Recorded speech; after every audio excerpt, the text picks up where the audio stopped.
Bismillahirrahmanirrahim. Assalamualaikum warahmatullahi wabarakatuh.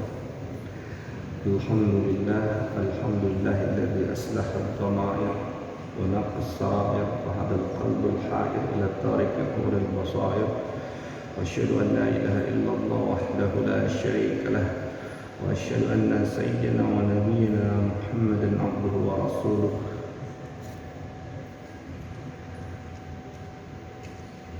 Sedang jamaah salat zuhur Masjid Ukhuwah Islamiyah dimuliakan Allah Subhanahu wa taala.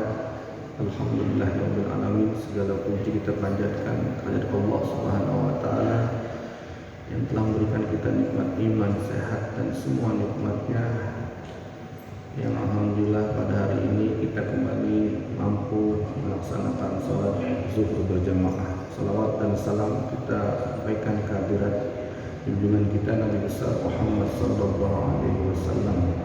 Semoga kelak kita semoga selalu kita menjalankan sunnahnya dan kelak kita mendapat syafaat baginda Rasulullah Muhammad sallallahu alaihi wasallam. Jamaah salat zuhur Masjid dimuliakan Allah Subhanahu wa taala, kembali pada siang Kamis atau kuliah pada hari Kamis ini menyambung dari minggu-minggu sebelumnya. Kita membahas tentang tema-tema kehidupan dan kematian yang ada dalam teks-teks agama. Dan kesempatan ini menyambung dari minggu lalu tentang bagaimana seni Islam atau ajaran Islam tentang seni yang termaktub dalam teks-teks agama. Di minggu lalu kita sempat membahas atau memaknai kehidupan menurut penafsiran dari seorang sufi agung, yaitu Jalaluddin Rumi, tentang kehidupan. Masih menyambung tentang karya-karya dari para sufi yang terkait tentang kehidupan. Menurut Nasr, bahwasanya seni dalam dunia Islam adalah nilai spiritual yang turun langsung dalam bentuk wahyu. Antara wahyu dan seni itu sendiri memiliki nilai suci karena dia harus disamakan atau dibarengi dengan wahyu ilahi. Oleh karena itu, seni tidak dapat memainkan suatu fungsi spiritual apabila ia tidak dihubungkan dengan wahyu Islam atau tidak dihubungkan dengan kandungan ajaran Islam.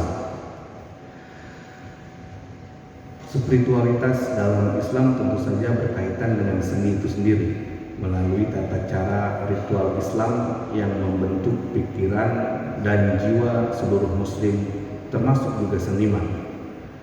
Spiritualitas Islam telah mempengaruhi seni Islam.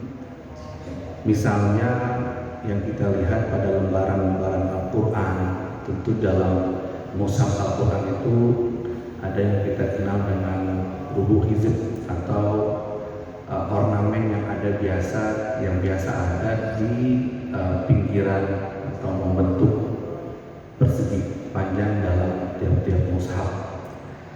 Juga misalnya seni kaligrafi yang biasa hadir selain di lembaran, juga dihadir misalnya di dinding-dinding masjid. Kemudian ada juga kaligrafi yang biasa di tembikar. Nah, ayat Al-Quran yang ditulis dengan gaya kaligrafi yang indah adalah upaya menyatukan wahyu dan seni. Bagaimana mungkin menulis ayat-ayat langit dengan media atau bentuk yang sederhana dan tidak estetis, sementara ia datang dari sumber yang maha indah? Dapat disimpulkan bahwasanya seni kaligrafi adalah cermin memanifestasikan kata-kata dan huruf-huruf yang berasal dari dunia spiritual ke dalam dunia fisikal. Jika kita melihat karya-karya para sufi, misalnya di Nusantara, kita kenal dengan nama Hamzah Pansuri yang meninggalkan ajaran intisari, ajaran tasawufnya melalui puisi-puisi yang dihasilkan dalam berbagai macam kitab. Ya, ada Syarabul Asyikin, kemudian ada Al-Muntahi.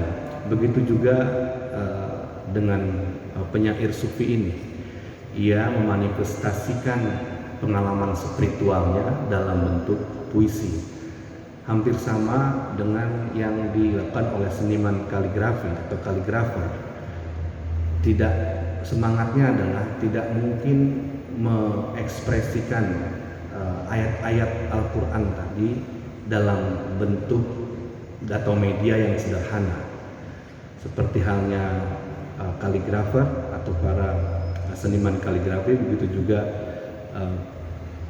penyair sufi yang menyampaikan pengalaman spiritualnya itu melalui puisi. Artinya puisi adalah media yang tertinggi dalam sastra misalnya, karena memang untuk berusaha menyeimbangi, walaupun sebenarnya tidak seimbang, seperti yang sudah saya sampaikan di minggu lalu, bahwasanya pengalaman spiritual atau ayat-ayat Quran tadi adalah hal-hal yang kita tafsirkan melebihi ruang dan waktu, karena sebenarnya sedang memanifestasikan zat yang tidak terbatas oleh ruang dan waktu. Sementara medianya seperti puisi misalnya, itu adalah kata-kata yang sebenarnya terbatas oleh ruang dan waktu. Tapi paling tidak melalui puisi tadi, para sufi ini berusaha untuk menyeimbangkan dengan mengekspresikan sesuatu yang maha luar biasa dengan media yang tidak sederhana. Kalau dalam tulisan misalnya puisi, karena itu yang paling tinggi dalam bidang dalam genre sastra. Kemudian kita juga melihat kaligrafi. Ya, kaligrafi itu tidak hanya ditulis di dinding-dinding masjid biasanya, seni-seni kaligrafi, juga tidak hanya yang tertulis di lembaran-lembaran ya seperti Al-Quran dan lain sebagainya, tetapi juga ditulis ke nisan. Kalau kita perhatikan nisan-nisan kuno, ya, nisan kuno Islam itu sangat estetis, kemudian kompleks, ukirannya juga sangat rumit, ya, tetapi tidak menyampingkan nilai-nilai estetika. Kenapa harus ada nilai estetis dalam nisan-nisan kuno itu? Kenapa juga harus ditulis ayat-ayat Quran pada nisan-nisan kuno itu? Karena sebenarnya nisan itu fungsinya adalah tanda atau pesan bagi orang hidup. Ya, nisan itu bukan sesederhana yang kita pahami adalah tanda orang mati. Tapi lebih dari itu, sebenarnya nisan itu adalah tanda buat orang hidup. Artinya pesan yang disampaikan oleh nisan melalui simbol dan tanda-tanda yang ada pada nisan itu sebenarnya ditujukan kepada orang hidup. Oleh karena itu, nisan kuno yang kita lihat hari ini, bisa kita lihat sampai hari ini. Kenapa harus estetis? Karena sebenarnya dia menyampaikan pesan bagi orang yang hidup. Paling tidak orang yang hidup ketika melihat nisan, ia akan sadar bahwasanya kita juga akan, atau orang hidup juga akan sama seperti halnya yang ada di dalam atau yang ada di nisan atau kuburan tersebut. Jadi sebenarnya fungsi nisan pada saat itu, ya, kenapa harus dibuat terlalu sangat estetis? Karena memang pesan yang ada pada nisan itu lebih ditujukan kepada orang yang masih hidup. Manusia dan alam adalah wujud nyata keberadaan Tuhan. Dalam hal ini, sufisme dan seni adalah dua pengetahuan yang mengandalkan rasa dan intuisi. Sufi menjadikan seni sebagai tempat bersemayamnya ruh manusia. Seni intuisi ialah gambaran dari pensucian ruh yang dengan mata batin dapat menyaksikan keindahan yang mutlak. Jadi seni yang turun ke manusia tersebut diciptakan untuk kembali menghadirkan alam langit. Artinya seni itu dengan segala keindahannya sebenarnya sedang berusaha untuk memanifestasikan langit kepada bumi. Artinya ketika seorang melihat keindahan, dia seharusnya juga sadar dari mana datang keindahan itu. Jadi simbol dan rahasia adalah dua hal yang tidak lepas dari karya seniman maupun juga para sufi tadi yang menghasilkan karya. Kedua hal tersebut bergerak bersama dari batin ke nyata antara jamal dan kamal. Karena bahwa sesungguhnya Allah Subhanahu wa taala dalam sebuah hadis disebutkan menyukai innallaha jamil wa yuhibbul jamal. Sungguhnya Allah itu indah, maha indah dan menyukai keindahan. Artinya keindahan yang dihadirkan oleh makhluk di bumi ini seharusnya itu menjadi refleksi akan pemilik keindahan atau yang maha indah. Jika kita melihat suatu keindahan, sungguhnya kita juga sebenarnya sedang memuji pemilik keindahan tersebut atau maha pemilik keindahan. Allah Subhanahu wa taala berfirman dalam surat Al-Maidah, kembali dalam surat Al-Maidah, Allah mencintai mereka dan mereka mencintai Allah. Jadi yuhibbuhu wa yuhibbunahum. Artinya Allah mencintai mereka dan mereka pun mencintai Allah.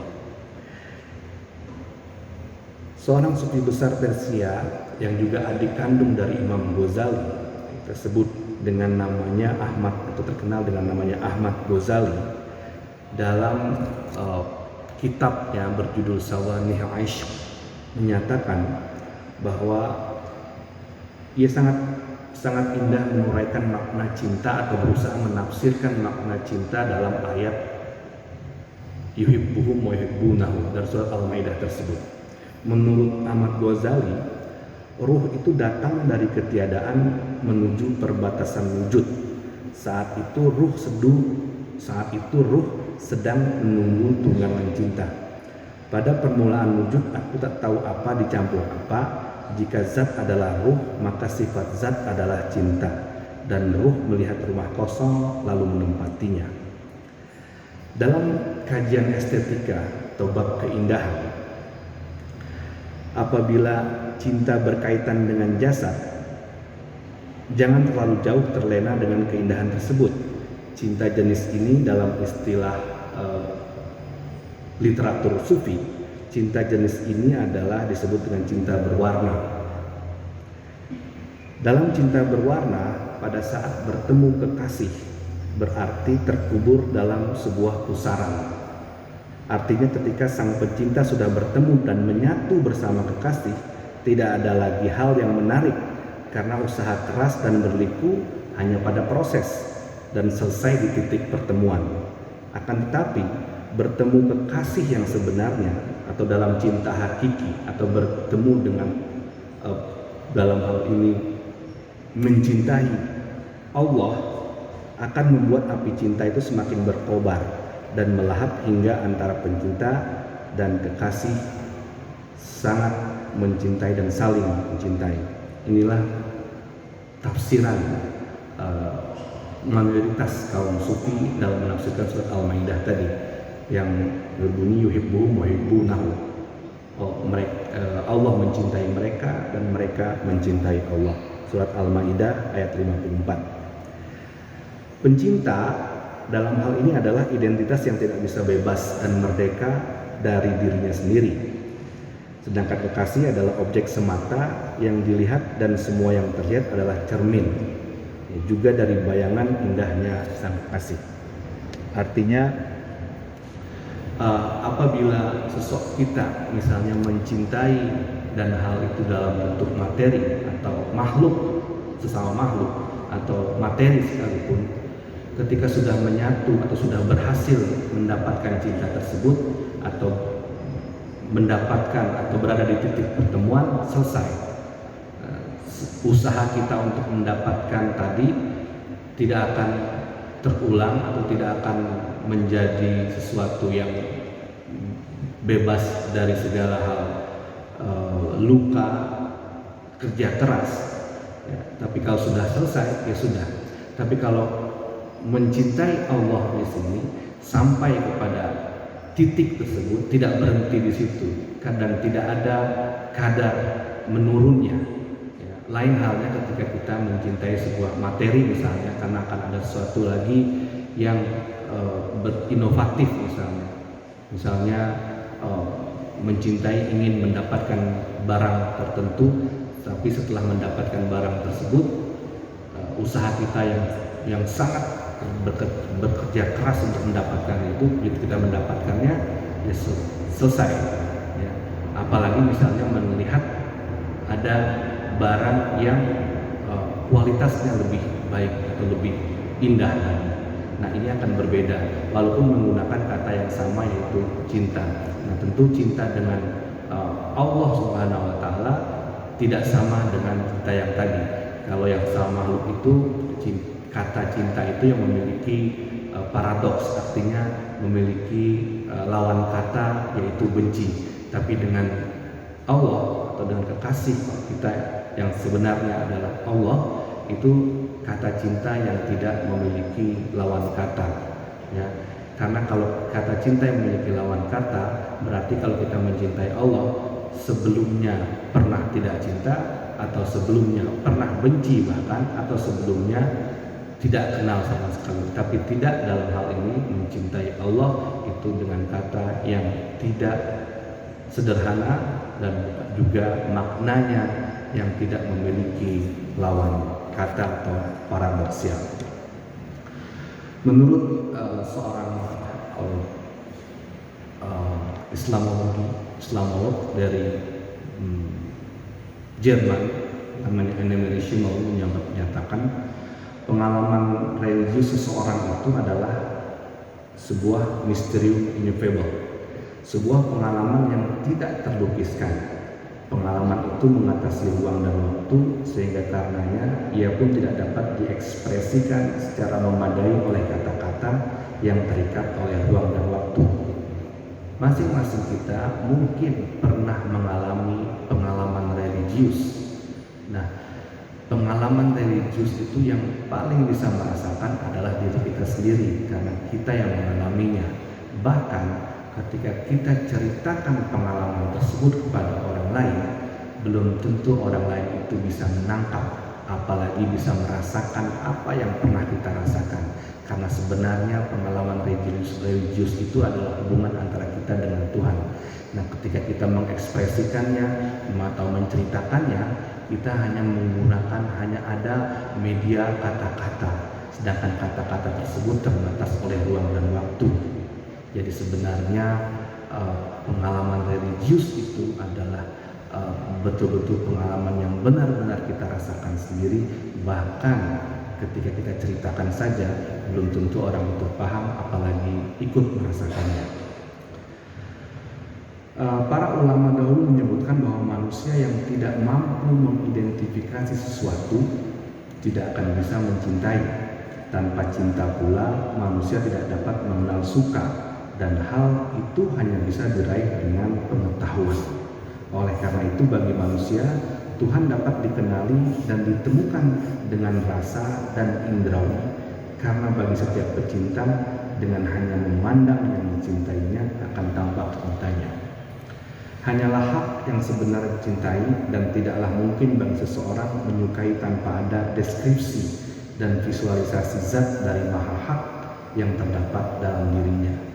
Di satu sisi, cinta manusia tidak hanya mencintai sang kholik saja, tetapi paling tidak antara manusia dan wujud Tuhannya ada hubungan paduan, dan hubungan ini harus selalu menyertainya. Manusia dengan segala keindahan adalah manifestasi sang kholik yang kita saksikan di bumi ini. Siklus itu kadang dalam tubuh manusia, siklus cinta itu sudah dimulai ketika manusia. Jadi siklus cinta dalam diri manusia sudah dimulai ketika manusia dalam rahim ibunya. kemudian lahir ke dunia sampai penghujung hidupnya. Dengan demikian, pengetahuan akan hakikat ini harus sudah dirasakan sejak dini, bahwasanya aku dan akan kembali, aku datang dan akan pulang menuju dia. Aku datang dari dia dan akan pulang menuju dia dan akan kembali menujunya. Seharusnya sejak dini sudah menyadari hal tersebut.